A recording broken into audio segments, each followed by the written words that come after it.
পাতালেতে করিলেন প্রবেশ। আর কীর্তিবাস বিরচিত এক অমৃতের ভাণ্ড, মনে দিয়ে শ্রবণ করবেন কীর্তি গাইব উত্তরাখণ্ড।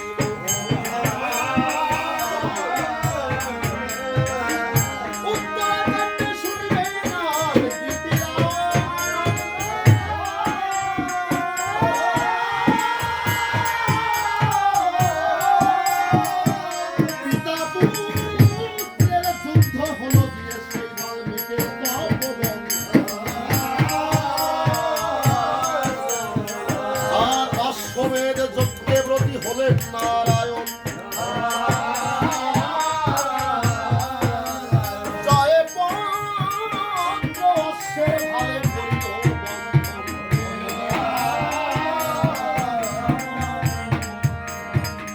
আদিকাণ্ডে ভগবান রামচন্দ্র আমার জন্ম নিলেন, এক বিষ্ণু চতুরাংশে জন্ম নিলেন রঘুবংশে, এই জগৎকে উদ্ধারের দ্বার।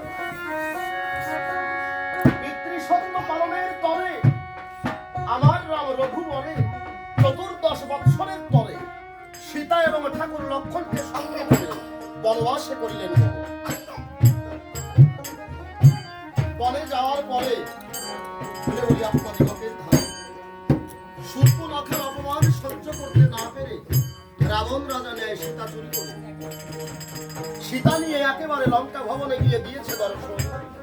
এদিকে রাম রাজীব লোচন ঠাকুর লক্ষ্মণকে সঙ্গে করি আমার রাম ধনুধারী কুঠিরে এসে দেখতে পেয়েছে, তাই কুঠিরে যে জানকী ছিল জানকী কুঠিরে নাই, তাই ঠাকুর লক্ষ্মণকে সঙ্গে করে পঞ্চবটির বনের ভেতরে সীতা দেবীকে খুঁজিয়া বেড়ায়। কোথাও সীতার সন্ধান পায়নি, খুঁজতে খুঁজতে দেখা হলো জটায়ু পাখির সাথে।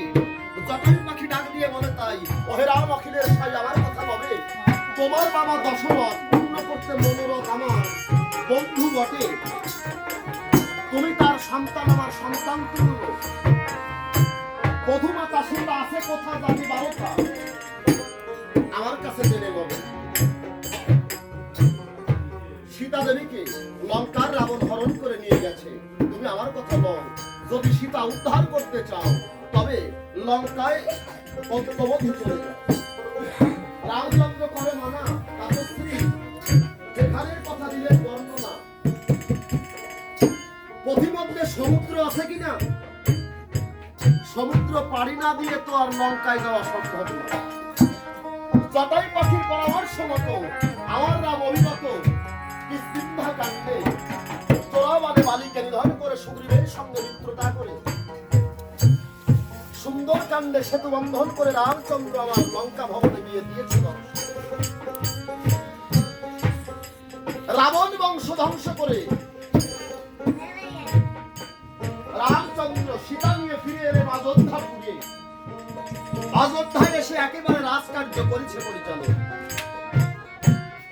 রাজ দরবারে যখন রাজকার্য পরিচালনা করছে প্রজানুরঞ্জন ভগবান রামচন্দ্র আমার মর্যাদা পুরুষোত্তম রাম, প্রজার কথা শুনতে পেরে আমার রাম একেবারে সীতা দেবীকে পুনর্বার বনবাসে পাঠান।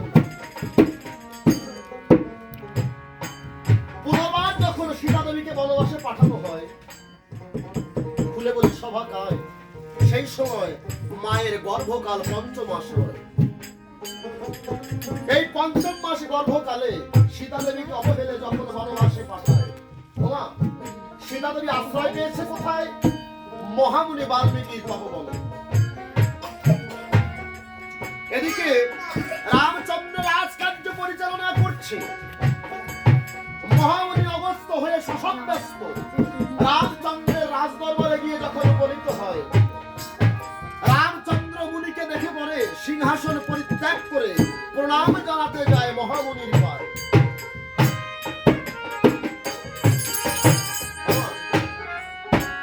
আমাদের দ্বারে সাধু সন্ন্যাসী আসে না, সাধু মহাজন আসে না, সাধুগণ এলে পরে কি করতে হয় বিচারে করি তোমরা। রামচন্দ্রকে স্বয়ং ভগবান একজন সাধুকে দেখে নিজের রাজ সিংহাসন পরিত্যাগ করে সাধুর অর্চন বন্দন করতে সাধুর চরণে গিয়ে বসলেন।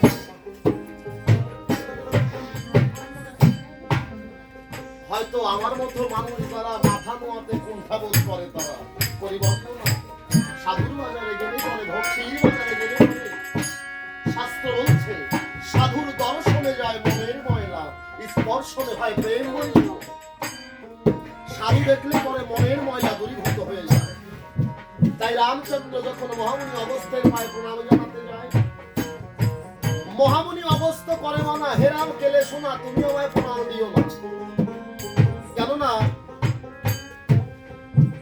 তোমার নাই জানা যার অঙ্গে কোনো পাপ আছে আমি তার প্রণাম গ্রহণ করি না। কাকে বলছে?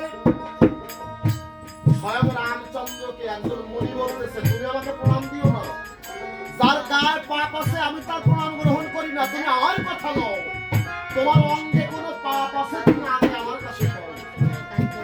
আচ্ছা বাবু, আমি ভালো গাই মন্দ যাই সেটা হচ্ছে পরের কথা। এইখানে যদি কেউ বলিয়ে বসে বাবু আপনার গান গাওয়া হয় না, তখন আমার ভিতরে একটা ক্রোধের জাগরণ ঘটবে না।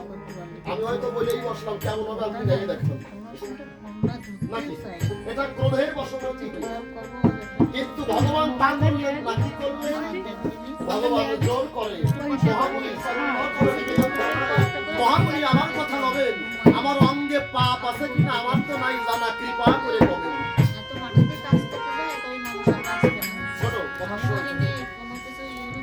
আমার অঙ্গে কোনো পাপ আছে কিনা আমার নাই জানা, মহামুনি আমার কথা নাও, একবার কৃপা করে আমার কাছে গো। মহামুনি অবস্থ হয়ে শশব্যস্ত রামচন্দ্রকে ডাক দিয়ে কয়, হে রাম, বনবাসে যাওয়ার আগে বলি তোমার পুরো ভাগে কি কি কর্ম করেছিলে আমার জানা আছে, কিন্তু করি মানা, বনবাসে যাওয়ার পরে কি কি কার্য করেছো তা তো নাই জানা। একবার কৃপা করে করো বর্ণনা, বনবাসে যাওয়ার পরে কি কি কার্য করেছো। রামচন্দ্র বলছে, বনবাসে যাওয়ার পরে সর্বোত্তম যে কর্ম করেছি আমি রাবণ বংশ ধ্বংস করেছি। মহামুনি অবস্থ বলছে, হে রাম, এই জগৎবাসী হয়তো রাবণকে চেনে না, তুমি কি রাবণকে চেনো না? ব্রহ্মার পুত্র পুলস্ত্য, পুলস্ত্যের পুত্র গ্রহণ করতে পারি না। রাবণ ব্রাহ্মণ, তুমি রাবণকে নিধন করে ব্রহ্ম হত্যার পাপ লেগেছে তোমার অঙ্গ করে, পরিবর্ত না, এই পাপের দায়ে আমি তোমার প্রণাম গ্রহণ করব। রামচন্দ্রকে শোনা দান দিয়ে মুনির চরণে নিবেদন জানায়, হে মুনি মহাত্তম, নিবেদন করি তোমার পায়ে আমার কথা তবে আমার এই পাপ সেই স্খলন হবে, একবার কৃপা করবে। আমার অঙ্গে যে পাপ লেগেছে এই পাপের মুক্তি হবে কিসে? মহামুনি অগস্ত্য বলছে, হে রাম, আমার কথা নয়, এই পাপ থেকে মুক্তি পেতে হলে পরে তোমাকে একটা যজ্ঞ করতে হবে, যজ্ঞে ব্রতী হও। তাই রামচন্দ্র কোন যজ্ঞে ব্রতী হলেন? অশ্বমেধ যজ্ঞ। অষ্টম বর্ণ, অশ্ব কি ঘোড়া। বৈদিক যুগে এখনো আমাদের ধর্ম বৈদিক ধর্ম, বেদই আমাদের প্রধান ধর্মগ্রন্থ। পরবর্তীতে যে সকল গ্রন্থ এসেছে আমরা এক এক করে হয়তো কেউ গীতাকে আশ্রয় করে চলছি, কেউ হয়তো রামায়ণকে আশ্রয় করে চলছি, বর্তমান যুগে কেউ হয়তো হরিলীলামৃতকে আশ্রয় করে চলছি। পরিবর্ণনা কোনোটাই তো আর বেদের ছাড়া না, বেদের বাহিরে না। তাই বলছে অশ্বমেধ যজ্ঞে ব্রতী হতে হবে। অশ্বমেধ যজ্ঞের নিয়ম কি? একটা যজ্ঞের অশ্ব অর্থাৎ ঘোড়া, তার কপালে একটা জয় পতাকা লিখে দিতে হবে। ওই ঘোড়া যদি চতুর্দেশ ভ্রমণ করে দিগ্বিজয় করে আসতে পারে, কেবলমাত্র সেই ঘোড়া দিয়েই যজ্ঞ কার্য সমাধা হবে, পরিবর্ণনা অন্যথায় হবে না। তাই অষ্টম বর্ণের অশ্ব রামচন্দ্র করলেন আনায়ন, ওই অশ্বের ললাটে একটা জয় পতাকা করিলেন বন্ধন লিখন। কি একটা জয় পতাকা লিখেছে, জয় পতাকায় কি লিখেছে?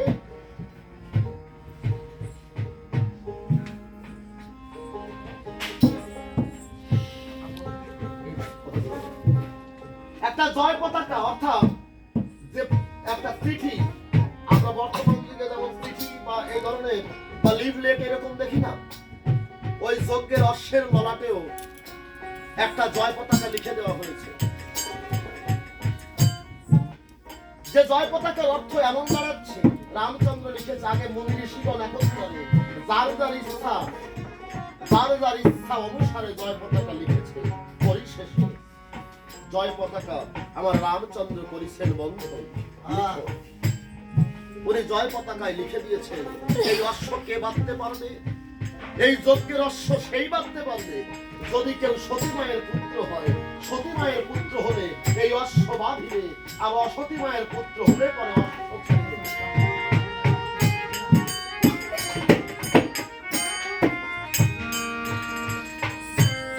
কেবলমাত্র সতী মায়ের সন্তান হলে পরে এই অশ্ব বাঁধতে পারে, অন্যথায় অশ্ব বাঁধতে নারে। তাই রামচন্দ্রের যজ্ঞের অশ্ব রক্ষণে কাকে দিলেন? রামানুজ শত্রুঘ্ন। শত্রুঘ্ন তার আপন সেনা নিয়ে ওই যজ্ঞের অশ্ব চতুর্দেশ বিজয়ের জন্য বেরিয়ে পড়েছে।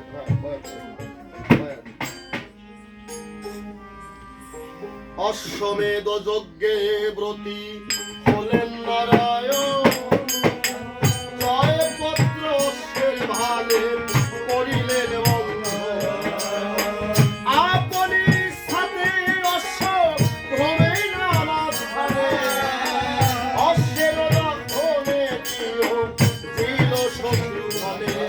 আর দেশ দেশান্তরে অশ্ব করয়ে ভ্রম, উপনীত হল বাল্মীকির তপবন।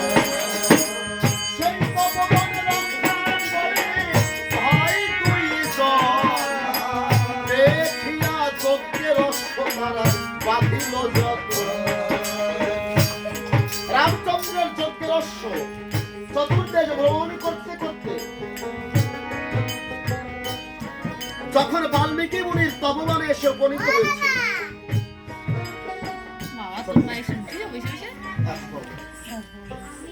বাল্মীকি মুনির তপবনে উপনীত হয়েছে, ওই তপবন রক্ষা করছে কে? রামাত্মজ, সীতাত্মজ, লবার খুশি। কেন? মহামুনি বাল্মীকি গেছে চিত্রকূট পর্বতে সাধনে। মহামুনি বাল্মীকি চিত্রকূট পর্বতে ঈশ্বর সাধনার পূর্বে লব কুশিকে ডাক দিয়ে কয়, লব কুশি আমার কথা লবি, আমি যাচ্ছি চিত্রকূট পর্বতে ভগবত সাধনে, তোরা দুভাই আমার বন রক্ষা করবি। লব কুশি করে বর্ণনা, দাদু বন রক্ষা করতে হলে যুদ্ধ কৌশল জানার প্রয়োজন, আমরা তো আর যুদ্ধবিদ্যা জানি না। আর ওই চিত্রকূট পর্বতে কিসের দায় যাবে? মহামুনি বাল্মীকি বলছে আমি যাচ্ছি ঈশ্বর দর্শনের লাগি, ঈশ্বর প্রাপ্তির আশায়। আচ্ছা মা, লব কুশি ছোট্ট বালক, ফোটেনি জ্ঞানের আলোক, ভগবান কি ওরা কি চেনে? ঈশ্বর কি চেনে? লব কুশি বলতেছে ও দাদু, যে ভগবান পাওয়ার জন্য যাচ্ছ, যে ভগবান আনতে যাচ্ছ, ওই ভগবান খাওয়ার বস্তু না পড়ার বস্তু? ভগবান খায় নাকি পড়ে? ভগবান খাওয়ার বস্তু হোক আর পড়ার বস্তু হোক, আমার কথা নিও, আমাদের দুই ভাইয়ের জন্য বেশি লাগবে না, মোটে দুটিয়ে ভগবান পাঠাই দিব। ও বেশি লাগবে না, ভগবান মোটে দুটো হোক।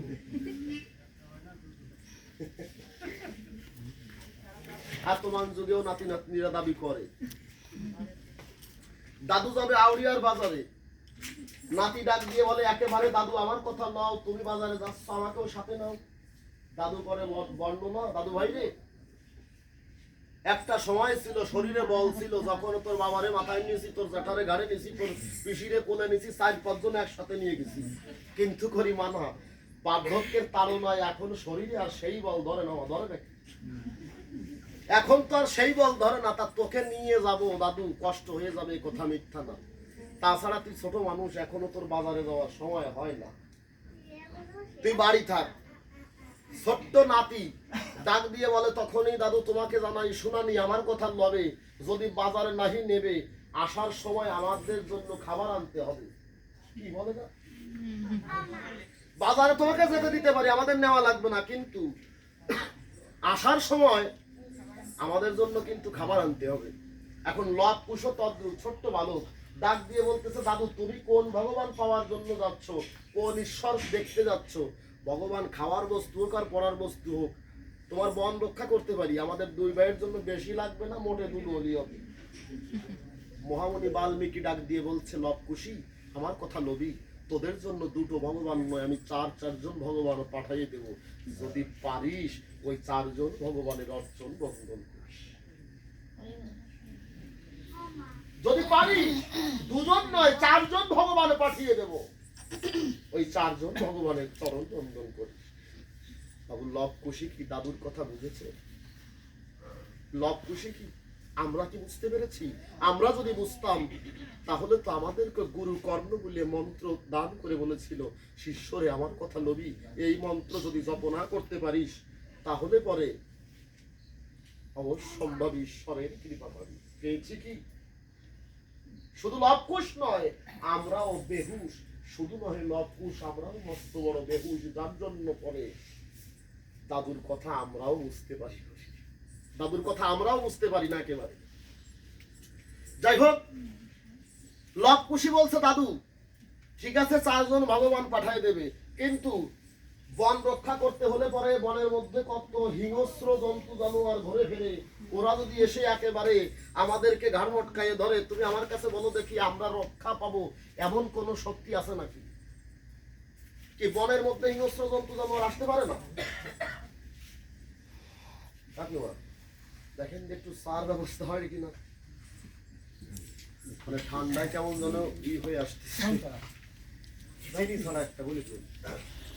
তাহলে লবকুশি বলছে, দাদু এই বন রক্ষা করবো, হিংস্র জন্তু জানোয়ার আসতে পারে, আমার কাছে আমরা কেমন করে রক্ষা পাবো? দাদু বলছে, তোরা আমার কথা লবি, ওই নদী বক্ষ হতে স্নান করে একবার আমার সম্মুখ ভাগে উপবেশিত হবি, অন্তরে আছে ভাবো আমি তোদের কর্ণকুহরে মহামন্ত্র দান করব। তাই লবকুশি স্নান করে পরে যখন বসেছে দাদুর সম্মুখ, পরে দাদু এক এক করে জগতের যত মন্ত্রবিদ্যা অস্ত্রবিদ্যা করলেন দান। সকল মন্ত্রবিদ্যা দেওয়ার পরে ডাক দিয়ে বলে, দাদু একেবারে লবকুশিয়ে বলি, তোদের আমার কথা লবি, এবার তোদেরকে এমন একটা মন্ত্র দেব তোরা পাবি, এই মন্ত্র যদি জপ না করে কোনো জন করিবন্ন না, জগতের কোন জীবের কখনো বিপদ আপদ ঘটবে না।